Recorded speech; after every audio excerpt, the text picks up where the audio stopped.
Hello, everyone. Today, I wanted to talk about how can we help making Hispanic Heritage Month more meaningful to our students. So I'm going to share with you how I do this with my classes. And I usually do it in English, unless it's a high-level class where we can have this conversation in Spanish. But I do it in English because I believe that this type of discussions must be very clear and that our students really share what they're thinking if they're able to share in the language that they feel more comfortable using. So let's pretend that we start the class. I say, buenos días, clase, ¿cómo están? Okay, September 15 through October 15 is Hispanic Heritage Month. So I have some questions for you. Okay, question number one.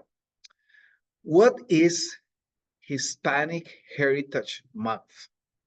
So they think, okay, and they answer, well, it's a time when we celebrate Hispanics. You say that. I'm like, okay, all right. Anyone else? Well, it's a time where we eat a lot of tacos in our classes. Okay. And they kind of like, okay, yeah, they agree with what they heard. So time for the second question. Question number two. What have you learned about Hispanic people throughout the years that you have been taking Spanish class and you have celebrated Hispanic Heritage Month? So they think and they say things like, I ask, what have you learned about the Hispanic community? And they say things like, it's in the independence of some countries in Central America, okay? That there are some states in the United States with a lot of Hispanic influence, okay? And then they're quiet. Okay, guys, so what have you done in order to, question three, what have you done in order to celebrate Hispanic Heritage Month? Many hands go up and say things like, we have eaten tacos, we have made quesadillas in the classroom. Oh, what else? We have done piñatas in our classrooms. Oh, what? We have done, or we have seen groups of dance coming to our school to show us dances from the Hispanic world. Okay, so these kind of things. Okay, I say, okay, good. And then I ask them, okay, do you think that this is a way in which you can really get to know people from a culture through this type of activities? And then they think, and some of them say yes, but some students will say no. So those who said no, I asked them, why? Why do you think this is not enough to get to know the people in that specific culture? And their answers are very interesting. And they say, well, it's not enough to see a dance. It's not enough to eat their food. It's not enough to know about their holidays to really know them. And I say, exactly. So, and I asked them, well, when I was a young person, long time ago, as a student in Colombia, high school student, you know, I always heard about the United States. And the things that came to my mind were, okay, everyone has a nice house, everyone has a car, they love watching TV and eating potatoes in front of the TV, and this kind of like the stereotypical thing, and then they celebrate 4th of July, and they love hamburgers and hot dogs, and I thought that, you know, I also thought that I was getting to know the culture. But in reality, it wasn't that way. I got to know the culture and the people when I started interacting with the people of the United States. So I asked them, okay, so I want you to think, do you know any Hispanic person in the real world?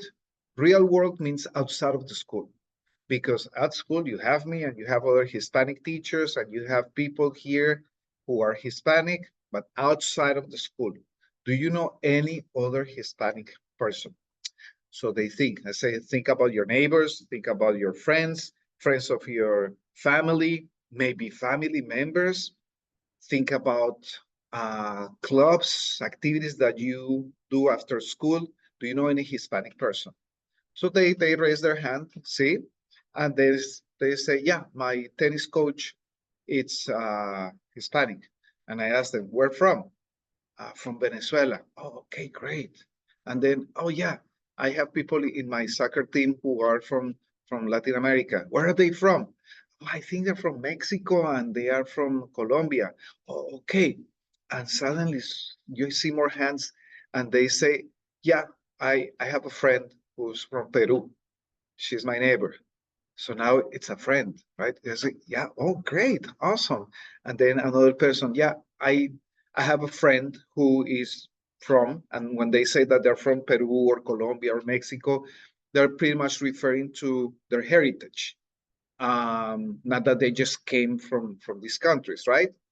And I'm like, awesome. Now, do you think, and think for a moment, do you believe that these people, Hispanic people that you know, they see the world in a different way sometimes? And they think about specific situations where you felt that that friend or that person, Hispanic, that you know, reacted in a different way from you or from the rest of the people who were next to you.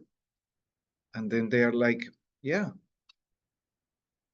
give me an example.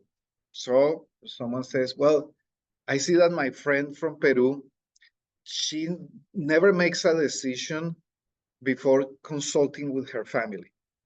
And she will consult her family right in front of me, see, through the phone, or we go to her house, but she never makes a decision, without talking to her family first. And she says, I understand that because I have to ask my parents for permission for some things or for some decisions I need to make. But I do a lot of decision making on my own. I'm like, okay, that's interesting. And what do you think about that? And the girl said, I think it's kind of cool, because then you feel supported. I'm like, okay, I'm sure that if you ask your Peruvian friend, what do you think about the way you do things, she's probably going to say, I think it's cool that you have some independence and you can make your own decisions. So, and then they start sharing different things, can be deeper or very simple. And someone said, yeah, my coach speaks a lot with his hands. I said, okay.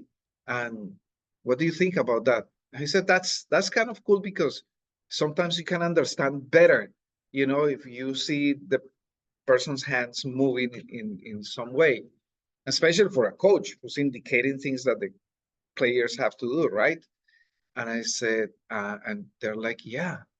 So they start seeing these Hispanic people in their community in a different way, meaning as humans, meaning as people they can connect with.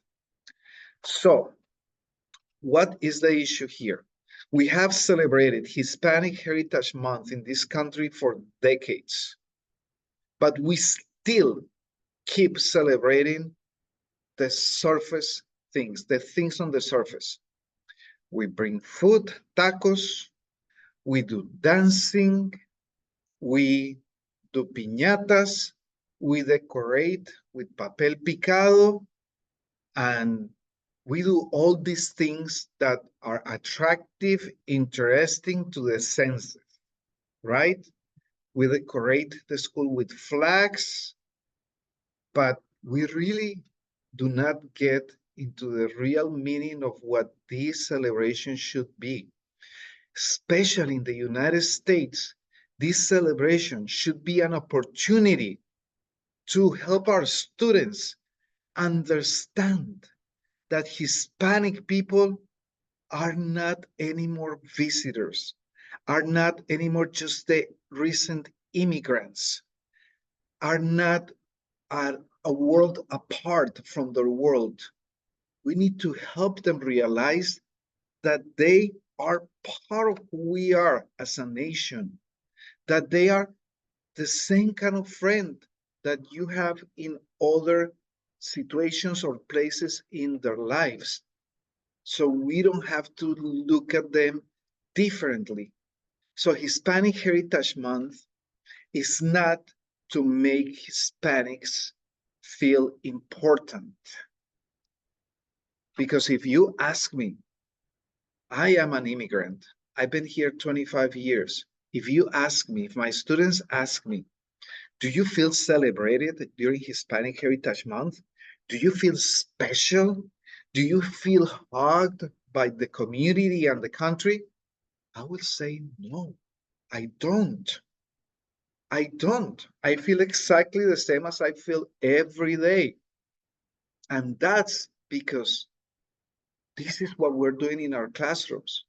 We are relating Hispanic Heritage Month to simply celebrations. We keep it on the surface. Let's have deeper conversations with our students, because then you open their minds and then they realize we're in this together. And then you tell them at least 25% of the population in this country is of Hispanic origin.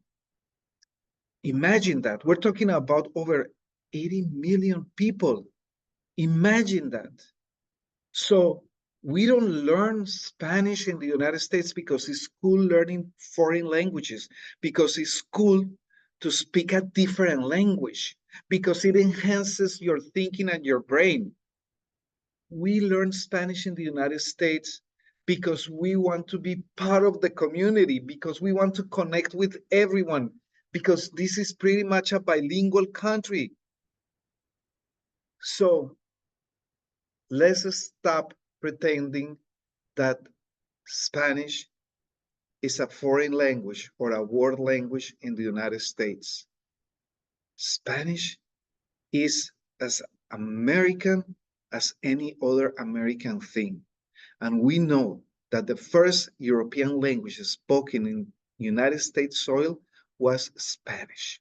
The first settlement was from Spain. A lot of the current territory of the United States used to belong to Mexico. So it's not that immigrants invaded California, Texas, Arizona. They were there for decades. So these conversations are important during Hispanic Heritage Month. So they also benefit of Hispanic Heritage Month beyond eating and beyond playing games or doing some artifacts that can look beautiful and taste really good, but doesn't help a lot with their critical thinking, and especially doesn't help them having a better future in this community. Happy Hispanic Heritage Month to everyone. Thank you.